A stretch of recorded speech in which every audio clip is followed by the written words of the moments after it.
Yo guys, welcome back bersama kita di Substory. Di sini ada Alfon dan aku Kevin. Oke, jadi di episode kali ini kita itu bakal ngebahas tentang kisah mantan presiden negara Kuba, Fon. Jadi namanya itu Fidel Castro.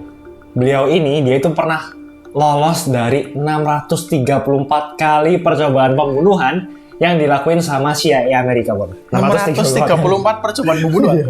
Gila. Padahal pepatah yang biasanya dilebih-lebihkan aja cuma bilang kucing punya 9 nyawa.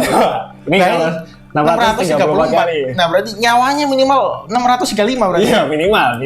Nah, jadi gini, menurut Kepala Dinas Rahasia Negara Kuba, setidaknya itu ada 634 kali percobaan pembunuhan yang dilakuin CIA ke mantan presiden Kuba ini, Fidel Castro. Jadi ada yang mulai CIA ini pakai bolpen yang ada racunnya.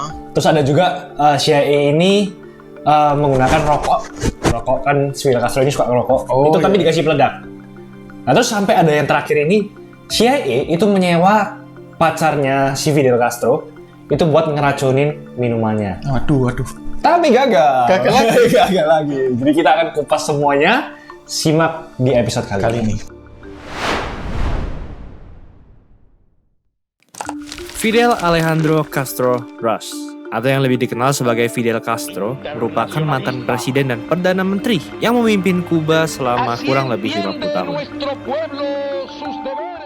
Fidel Castro dilahirkan di Biran Oriente, di tenggara negara Kuba pada 13 Agustus 1926 dari ibu seorang pelayan dan tukang masak yang bekerja untuk ayah Castro, Angel Castro, yang merupakan seorang petani kaya di Kuba. Masa kecil Castro pun dihabiskan dengan bekerja di sawah milik ayahnya. Hingga kemudian saat memasuki kuliah, dirinya mulai tertarik dan memutuskan untuk terjun ke dunia politik.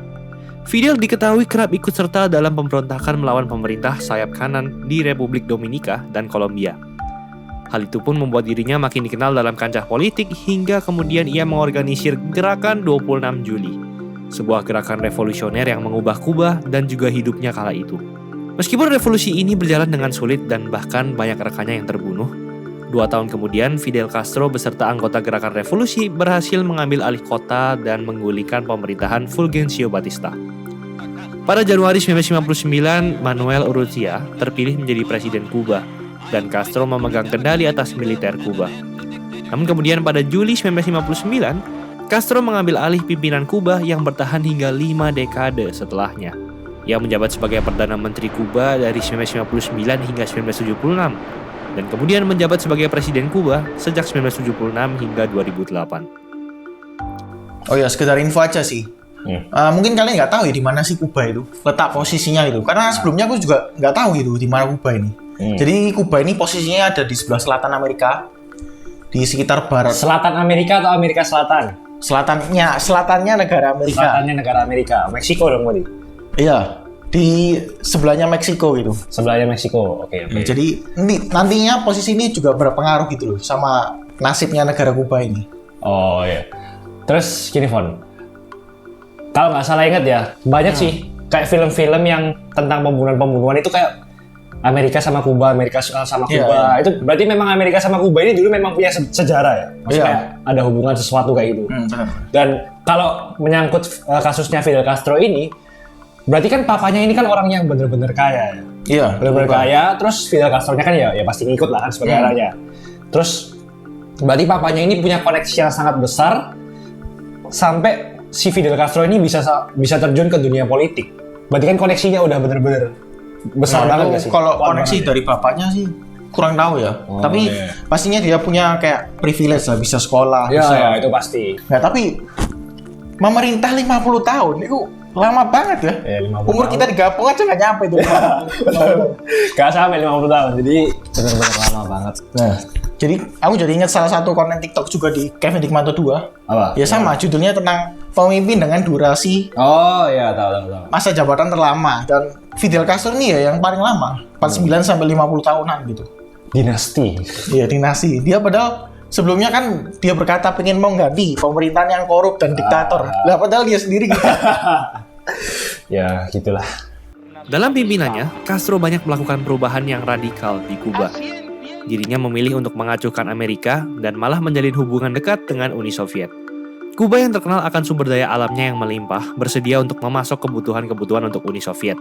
Padahal Soviet merupakan musuh dari Amerika Serikat kala itu. Namun semua hal ini memuncak ketika Uni Soviet secara diam-diam juga menempatkan rudal balistik di Kuba yang dapat mengirimkan hulu ledak nuklir ke kota-kota di Amerika. Hal ini pun tidak hanya membuat Amerika ketar-ketir, namun juga membuat khawatir dunia yang berada di ambang perang nuklir. Hal inilah yang membuat Amerika sangat ingin menggulingkan dan membunuh Fidel Castro yang dianggap sebagai ancaman besar bagi Amerika.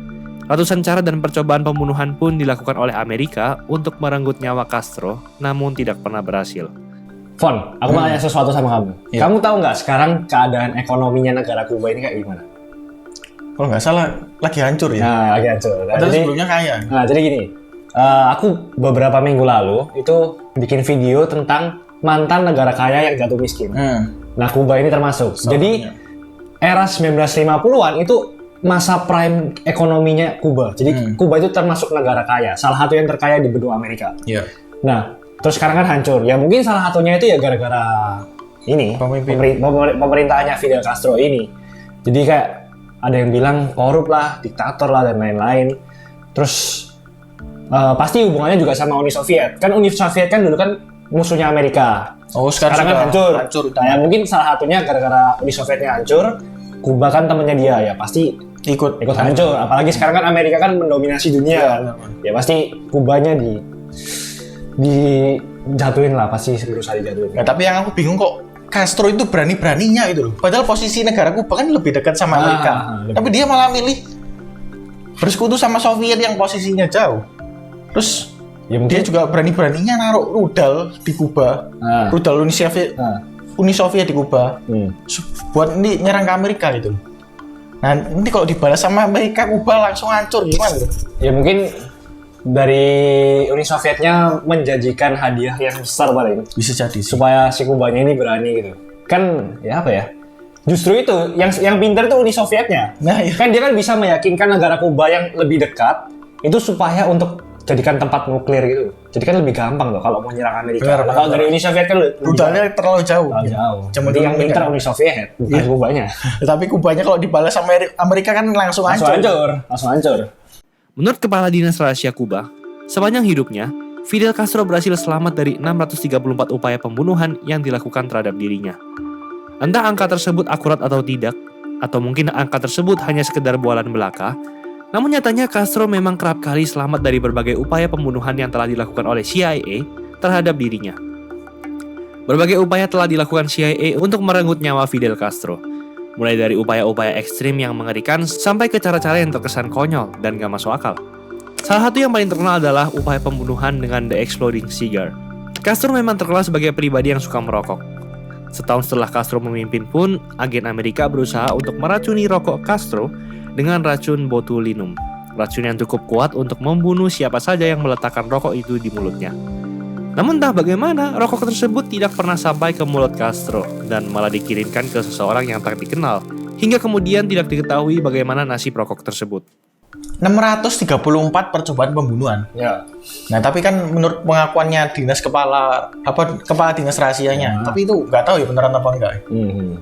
Kalau menurutku sih ya harusnya sih bener-bener aja. Masa seorang kepala dinas rahasia ngomong sembarangan gitu. Tapi kan mungkin aja melebih-lebihkan supaya kayak kesannya kayak Fidel Castro hebat, gak bisa dibunuh. Jadi orang jadi ragu untuk melakukan percobaan lagi gitu. Itu sih kurang tahu ya. Tapi kayak menurutku kalau misalnya bener 634 kali percobaan itu gagal semua, berarti si Fidel Castro ini udah bener-bener menguasai seluruh seluk-beluknya negara Kuba. Jadi kan kalau misalnya kan CIA kan dari Amerika. Ya, bener. Dari Amerika. Dia mau ngirim rokok peledak kan ya harus sembunyi-sembunyi kan. Sembunyi-sembunyi dipikirin.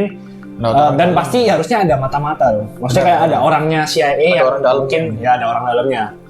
Tapi somehow akhirnya kan nggak nyampe. Benar. Berarti kan Castro ini benar-benar dilindungi sama orang-orang mungkin pengawal itu yang benar-benar loyal gitu. Benar. Mungkin ada satu pengawalnya yang ini kok rokoknya mencurigakan ini. Terus Mungkin dicek beneran dikirimin ke orang. Pengamanannya gitu super ketat itu. Untuk memastikan ya nggak makanannya sehat atau ya kan semua yang dikonsumsi itu nggak ada racunnya gitu. Ya lagi-lagi maklum kan negara kaya. Benar. Orang kan kalau udah sama uang kan masalah yang tunduk. Sensitif lah jadi ya. Melalui perantara, CIA juga sempat merekrut para penjahat untuk membunuh Castro. Mereka bersedia untuk membayar $150.000 kala itu, di mana angka ini setara dengan 1,2 juta dolar kini atau sekitar 28 miliar rupiah. Penjahat yang mereka rekrut bahkan bukan penjahat main-main.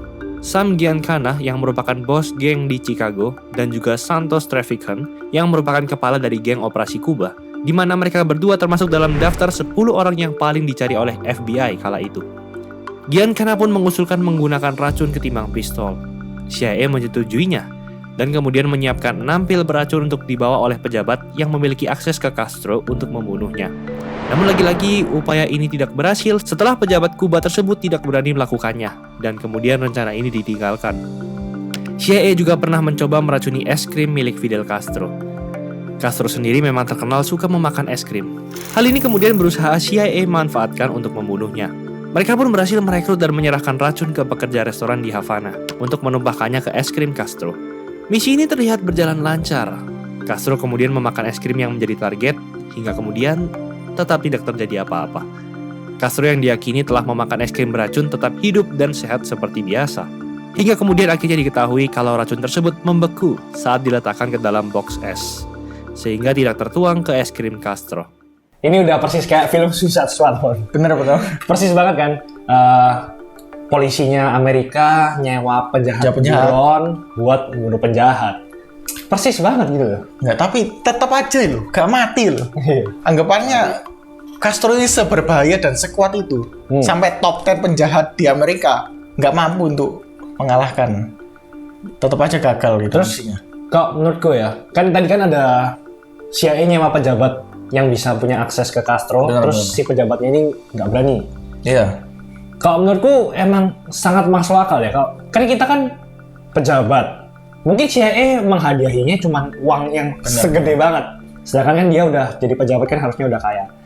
Nah kalau misalnya kamu membunuh, kamu berhasil membunuh Fidel Castro, terus ketahuan, nggak cuma kamu yang diincar. Nggak cuma kamu, bahkan anakmu, istrimu, anak cucumu sampai seterusnya diincar semua. Sedangkan kalau kamu tinggal di Kuba gitu, kamu berhasil enggak. Sedangkan kalau kamu berhasil kan kamu cuma dia uang. Jadi kayak apa ya? Menurutku nggak seimbang, nggak worth it gitu. Sampai anak cucu kan bahaya semua. Gak cuma rokok dan es krim, berbagai metode pun sudah dicoba CIA untuk meracuni Castro, termasuk pulpen beracun, baju diving beracun, sampai ke perempuan beracun. Semasa hidup, Fidel Castro juga terkenal suka menghabiskan waktu dengan banyak wanita. Dilansir dari The New York Post pada 2008, dikatakan bahwa ia telah tidur dengan hampir 35.000 wanita semasa hidupnya. Desas-desus tentang kepiawaiannya di ranjang juga sudah menyebar ke seluruh dunia, bahkan semenjak ia belum terkenal. Hal inilah yang dinilai oleh CIA sebagai celah yang dapat dimanfaatkan untuk menghilangkan nyawa Fidel Castro. Salah satunya pernah coba dilakukan oleh Marita Lawrence, wanita yang pernah dekat dengan Fidel Castro. Pada 1993, Lawrence sempat mengaku kepada Vanity Fair kalau di tahun 1959 ia sempat direkrut oleh CIA dan mendapat tugas untuk membunuh pemimpin Kuba itu. Lawrence diberi 2 botol botulinum yang mampu membunuh Castro dalam 30 detik. Dirinya hanya memiliki satu tugas, yaitu memasukkan racun itu ke minuman Castro saat ia sedang lengah. Namun, lagi-lagi ia tidak mampu melakukannya. Meski sangat ingin membunuh Castro, Lawrence yang dipenuhi ketakutan dan emosi yang bergejolak, gagal melaksanakan tugasnya. Castro yang mengetahui rencana Lawrence kemudian segera mengeluarkan pistol miliknya. Dan kemudian, ia malah memberikan pistol itu ke Lawrence, dan dengan tidak ragu, ia malah berkata bahwa tidak ada seorang pun yang mampu membunuhnya. Misi itu pun berakhir dengan kegagalan lagi. Setelah berbagai macam cara yang dilakukan, pada akhirnya Castro tetap tidak dapat dibunuh. Ia sendiri terus memimpin Kuba hingga tahun 2008 dan kemudian meninggal pada 2016 di usianya yang ke-90 tahun karena faktor usia. Nah, laki-laki ini benar-benar kayak di film kan, kisahnya. Nah, si Lawrence ini kan ketahuan. Nah, tapi malah dikasih pistol gitu loh. Kayak film apa ya? Ya, kayak apa ya? Terlalu dramatis ya? Dramatis gitu loh, kayak kasih pistol suruh nembak gitu. Sebenarnya dia bisa aja kan menyelesaikan misinya, nembak Castro pakai pistol. Aku bisa bayangin kayak. Tapi dia gemeter gitu. Ini, silakan. Tidak ada yang bisa membunuh saya. Jadi film. Bener. Terus menurutku Fidel Castro ini kayak pemain basket, Fon. Hah? Jadi ada dua, nggak gini loh. Kisahnya yang terakhir kebiasaannya ini kayak dua legenda basket, namanya Will Chamberlain sama Magic Johnson. Nah, dua-duanya ini kayak suka banget sama wanita, kayak gitu. Nah, tapi yang akhirnya si Magic Johnson ini kena HIV dan harusnya dia tobat harusnya. Nah, terus yang menurutku sangat wow adalah dia kan meninggal di usia 90 tahun. Benar. Sedangkan dia memerintah Kuba selama 50 tahun. Iya. Berarti lebih dari setengah hidupnya dia itu kayak menguasai suatu negara, coy. Negara, bukan kayak keluarga atau komunitas, ini negara. Dan dia korup. Iya. Jadi kayak bener-bener orang yang nggak ada orang yang bisa ngelawan, dia mau bener-bener mau ngapain aja Terserah dia. terserah dia. Aduh, aku mau sama cewek ini, sini. Aku mau beli ini, sini. 50 tahun kayak gitu. Udah kayak apa ya, surga di dunia mungkin. Bener. Ngapain aja udah bisa. Tapi ya selihai-lihainya dia menghindari pembunuhan, seberkuasanya dia, sepowerfulnya dia, tetap saja. Pada akhirnya meninggal juga. Akhirnya kalau yang di atas sudah Berkehendak ya dipanggil. berkehendak ya. Oke guys, sekian itu aja ulasan mengenai episode kali ini. Iya. Gimana guys menurut kalian? Beneran nggak sih Fidel Castro berhasil lolos dari 634 percobaan pembunuhan? Nah, kalian bisa tulis komen di bawah, dan kalau kalian ada request mengenai konten apa yang harus kita bawakan selanjutnya, kalian juga bisa tulis di komen di bawah. Oke, see you on another episode of Sub Story.